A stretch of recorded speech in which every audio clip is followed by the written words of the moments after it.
అఖండ 2 movie team promotions లో భాగంగా వారణాసిలో పర్యటించింది. నటుడు బాలకృష్ణ, దర్శకుడు బోయపాటి శ్రీను కాశీ విశ్వేశ్వరుని దర్శించుకున్నారు. అఖండ 2 సినిమా తెలుగు సినిమా కాదని, భారతీయుల అందరి చిత్రమని బాలకృష్ణ అన్నారు. చిత్రాన్ని ఆదరించిన ప్రేక్షకులకు ధన్యవాదాలు తెలిపారు. सामने हटो भैया, आप लोग बहुत लोग अंदर नहीं जाएंगे। अरे रोक दीजिए भैया, अभी रुक जाइए। डायरेक्ट साथ में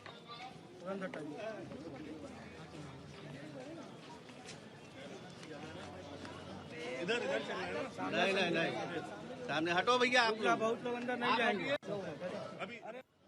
इधर नहीं सामने हटो भैया, आप लोग बहुत लोग अंदर नहीं जाएंगे। अरे रोक दीजिए भैया, अभी रुक जाइए। डायरेक्ट साथ में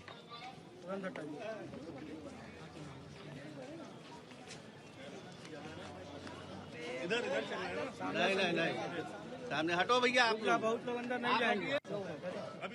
ఈ వీడియో మీకు నచ్చినట్లయితే లైక్ కొట్టి షేర్ చేసి మా వైకే టీవీ ఛానల్ ని సబ్స్క్రైబ్ చేయండి।